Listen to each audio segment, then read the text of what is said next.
নমস্কাৰ সকলোকে স্বাগতম জনাইছো অন্য এটা ভিডিঅ'লৈ আৰু আজি প্ৰথম কোৱেশ্চনটো হ'ল ত্ৰিপিটক কোন ধৰ্মৰ এখন পুথিৰ নাম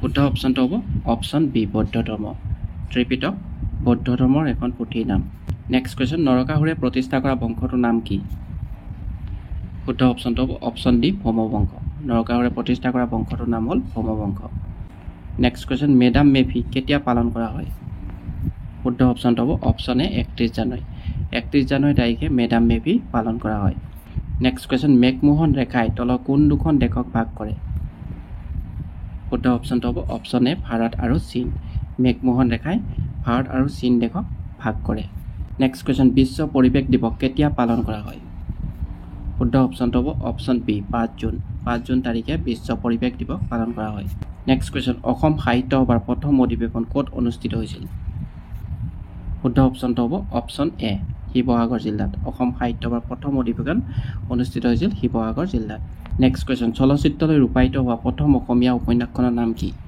শুদ্ধ অপচনটো হ'ব অপচন ডি মনোমতী চলচ্চিত্ৰলৈ ৰূপায়িত হোৱা প্ৰথম অসমীয়া উপন্যাসখনৰ নাম হ'ল মনোমতী নেক্সট কোৱেশ্চন অসমৰ জাপি শিল্প কোনখন জিলাত আছে শুদ্ধ অপচনটো হ'ব অপচন এ নলবাৰী অসমৰ জাপি শিল্প নলবাৰী জিলাত আছে নেক্সট কোৱেশ্চন কোনখন চহৰক পূবৰ জ্যোতিষৰ নগৰ বুলি কোৱা হয় শুদ্ধ অপচনটো হ'ব অপচন এ প্ৰাগজ্যোতিষপুৰক পূবৰ জ্যোতিষৰ নগৰ বুলি কোৱা হয় নেক্সট কোৱেশ্চন এলাহাবাদ স্তম্ভ শিলালিপি অসমৰ কোন অঞ্চলত উল্লেখ আছে শুদ্ধ অপচনটো হ'ব অপচন এ ডবকা এলাহাবাদ স্তম্ভ শিলালিপিত অসমৰ ডবকা অঞ্চলৰ বিষয়ে উল্লেখ আছে নেক্সট কোৱেশ্চন অসমৰ কাক লুইত কোঁৱৰ বুলিও জনা যায় শুদ্ধ অপচনটো হ'ব অপচন এ ৰুদ্ৰ বৰুৱাক অসমৰ লুইত কোঁৱৰ বুলিও জনা যায় নেক্সট কোৱেশ্চন আৰণাই কোন সম্প্ৰদায়ৰ পৰম্পৰাগত পোছাক ইয়াৰ শুদ্ধ উত্তৰটো হ'ব অপচন এ বড়োসকলৰ আৰণাই হ'ল বড়োসকলৰ পৰম্পৰাগত পোছাক নেক্সট কুৱেশ্যন বামুণী কোঁৱৰৰ টাই আহোম নাম কি আছিল শুদ্ধ অপচনটো হ'ব অপচন গ চুডাংফা বামুণী কোঁৱৰৰ টাই আহোম নাম আছিল চুডাংফা নেক্সট কুৱেশ্যন মোগলে কেইবাৰ অসম আক্ৰমণ কৰিছিল ইয়াৰ শুদ্ধ উত্তৰটো হ'ব অপচন বি 17 বাৰ মোগলে অসম আক্ৰমণ কৰিছিল 17 বাৰ নেক্সট কুৱেশ্যন অসমত স্বৰাজ দলৰ সভাপতি কোন আছিল কি হৈছে অসমত স্বৰাজ দলৰ সভাপতি কোন আছিল শুদ্ধ অপচনটো হ'ব অপচন ডি তৰুৰাম ফুকন অসমত স্বৰাজ দলৰ সভাপতি আছিল তৰুৰাম ফুকন নেক্সট কুৱেশ্যন কোন চনত টোকলাই চাহ গৱেষণা প্ৰতিষ্ঠান প্ৰতিষ্ঠা হৈছিল শুদ্ধ অপচনটো হ'ব অপচন এ 1911 চনত টোকলাই চাহ গৱেষণাটো প্ৰতিষ্ঠা কৰা হৈছিল নেক্সট কুৱেশ্যন অসম দিৱস কেতিয়া পালন কৰা হয় শুদ্ধ অপচনটো হ'ব অপচন বি 2 ডিচেম্বৰ তাৰিখে অসম দিৱস পালন কৰা হয় নেক্সট কুৱেশ্যন কাৰেংঘৰ কোনজন স্বৰ্গদেৱে নিৰ্মাণ কৰোৱাইছিল শুদ্ধ অপচনটো হ'ব অপচন এ ৰাজেশ্বৰ সিংহই কাৰেংঘৰ নিৰ্মাণ কৰোৱাইছিল নেক্সট কুৱেশ্যন ইটাখুলিৰ ৰণ কোনজন আহোম ৰজাৰ ৰাজত্বকালত হৈছিল শুদ্ধ অপচনটো হ'ব অপচন ডি গদাধৰ সিংহৰ দিনত ইটাখুলিৰ ৰণ সংঘটিত হৈছিল নেক্সট কুৱেশ্যন উত্তৰ পূৰ্বাঞ্চলৰ কোনখন ৰাজ্যত মাতৃতান্ত্ৰিক সমাজ ব্যৱস্থা প্ৰচলিত ইয়াৰ ভিতৰত শুদ্ধ উত্তৰটো হ'ব অপচন বি মেঘালয় উত্তৰ পূৰ্বাঞ্চলৰ মেঘালয় ৰাজ্যত মাতৃতান্ত্ৰিক সমাজ ব্যৱস্থা প্ৰচলিত নেক্সট কুৱেশ্যন মাটিকালিৰ ফালৰ পৰা ভাৰতৰ বৃহত্তম ৰাজ্য কোনখন শুদ্ধ অপচনটো হ'ব অপচন চি ৰাজস্থান মাটিকালিৰ ফালৰ পৰা ভাৰতৰ বৃহত্তম ৰাজ্যখনৰ নাম হ'ল ৰাজস্থান নেক্সট কুৱেশ্যন শব্দৰ প্ৰাবল্য জোখা এককটোৰ নাম কি শুদ্ধ অপচনটো হ'ব অপচন এ ডেচিবেল শব্দৰ প্ৰাবল্য জোখা এককটোৰ নাম হ'ল ডেচিবেল নেক্সট কুৱেশ্যন দৈত কি এচিড থাকে শুদ্ধ অপচনটো হ'ব অপচন চি লেক্টিক এচিড দৈত লেক্টিক এচিড পোৱা যায়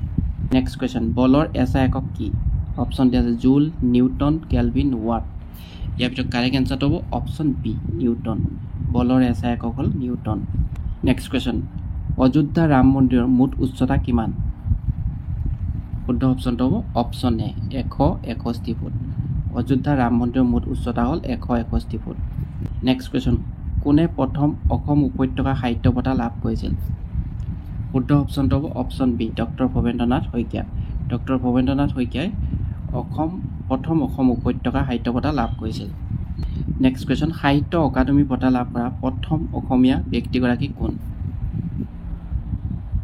শুদ্ধ অপচনটো হ'ব অপচন বি যতীন্দ্ৰনাথ দুৱৰা সাহিত্য অকাডেমি বঁটা লাভ কৰা প্ৰথম অসমীয়া ব্যক্তিগৰাকী আছিল যতীন্দ্ৰনাথ দুৱৰা। নেক্সট কুৱেশ্যন, কোন তাৰিখে ৰাভা দিৱস পালন কৰা হয়?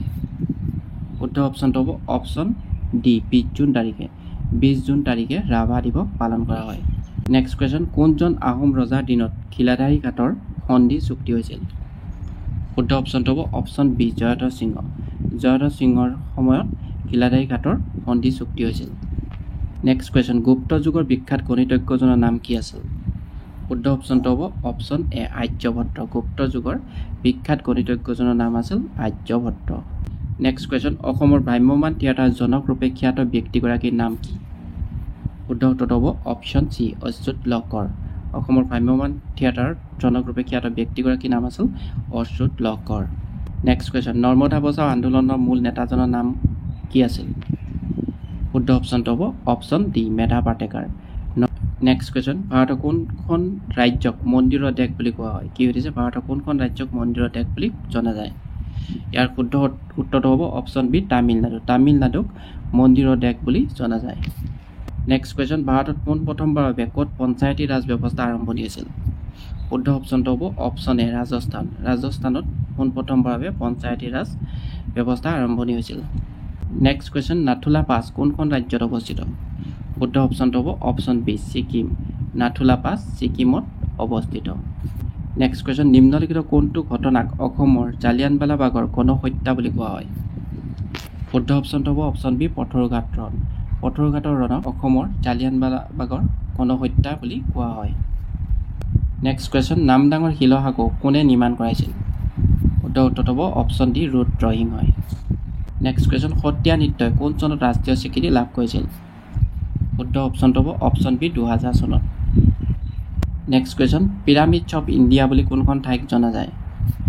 শুদ্ধ অপশ্যনটো হ'ব অপশ্যন এ চৰাইদেউ মৈদাম। চৰাইদেউ মৈদামক পিৰামিডছ অফ ইণ্ডিয়া বুলি জনা যায়।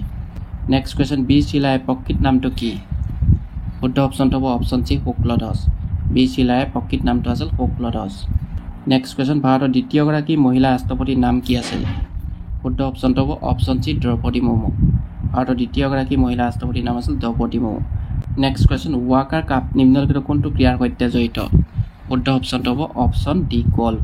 গল্ফৰ লগত ৱাকাৰ কাপ জড়িত। নেক্সট কুৱেশ্যন, পদ্মশ্ৰী বঁটা লাভ কৰা প্ৰথম খেলুৱৈ কোন আছিল? শুদ্ধ অপশ্যনটো হ'ব অপশ্যন এ মিলখা সিং। পদ্মশ্ৰী বঁটা লাভ কৰা প্ৰথম খেলুৱৈজন আছিল মিলখা সিং। নেক্সট কুৱেশ্যন, কোন চনত আহোমসকলে ব্ৰহ্মপুত্ৰ উপত্যকাত প্ৰৱেশ কৰিছিল?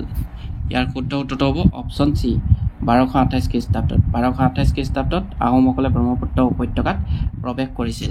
নেক্সট কুৱেশ্যন, অসমীয়া সাহিত্যত শিলবদ্ধ নামেৰে কাক জনা যায়? ইয়াৰ শুদ্ধ উত্তৰটো হ'ব অপশ্যন এ ৰেৱতী মোহন দত্ত চৌধুৰী। ৰেৱতী মোহন দত্ত চৌধুৰীক অসমীয়া সাহিত্যত শিলবদ্ধ নামে জনা যায়। নেক্সট কুৱেশ্যন, অৰ্জুন বঁটা বিজয়ী ভোগেশ্বৰ বৰুৱাৰ জন্মদিনটোক কি দিৱস হিচাপে উদযাপন কৰা হয়? ইয়াৰ শুদ্ধ উত্তৰটো হ'ব অপশ্যন বি অভিৰুচি ক্ৰীড়া দিৱস হিচাপে উদযাপন কৰা হয়। নেক্সট কুৱেশ্যন, জ্ঞানপীঠ বঁটা বিজয়ী প্ৰথম অসমীয়া পুথিখনৰ নাম কি? শুদ্ধ অপশ্যনটো হ'ব অপশ্যন বি মৃত্যুঞ্জয়। জ্ঞানপীঠ বঁটা বিজয়ী প্ৰথম অসমীয়া পুথিখনৰ নাম হ'ল মৃত্যুঞ্জয়। নেক্সট কুৱেশ্যন, কামাখ্যা মন্দিৰ কিমান চনত পুনৰ নিৰ্মাণ কৰা হৈছিল? ইয়াৰ শুদ্ধ উত্তৰটো হ'ব অপশ্যন এ 1565 চনত। 1565 চনত কামাখ্যা মন্দিৰটো পুনৰ নিৰ্মাণ কৰা হৈছিল।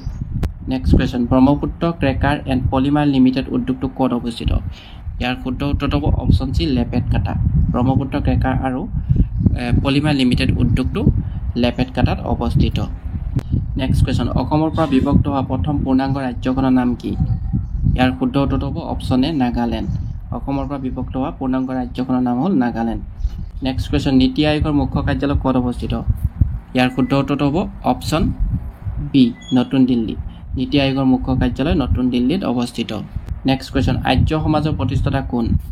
ইয়াৰ শুদ্ধ উত্তৰটো হ'ব অপশ্যন চি স্বামী দয়ানন্দ সৰস্বতী। আৰ্য সমাজৰ প্ৰতিষ্ঠাপক আছিল Swami Dayanand Saraswati. Next question, the God of Small Things নামৰ গ্ৰন্থখনৰ লেখক কোন? ইয়াৰ ভিতৰত কাৰেক্ট এনচাৰটো হ'ব option A Arundhati Roy. The God of Small Things নামৰ গ্ৰন্থখনৰ লেখক হ'ল অৰুন্ধতী ৰয়। নেক্সট কুৱেশ্যন, অষ্ট্ৰিয়াৰ মুদ্ৰাৰ নাম কি? ইয়াৰ শুদ্ধ উত্তৰটো হ'ব অপশ্যন চি ইউৰো। অষ্ট্ৰিয়াৰ মুদ্ৰাৰ নাম হ'ল ইউৰো। নেক্সট কুৱেশ্যন, বিশ্ব কেঞ্চাৰ দিৱস কোন তাৰিখে পালন কৰা হয়? ইয়াৰ শুদ্ধ উত্তৰটো হ'ব অপশ্যন বি 4 ফেব্ৰুৱাৰী। 4 ফেব্ৰুৱাৰী তাৰিখে বিশ্ব কেঞ্চাৰ দিৱস হিচাপে পালন কৰা হয়।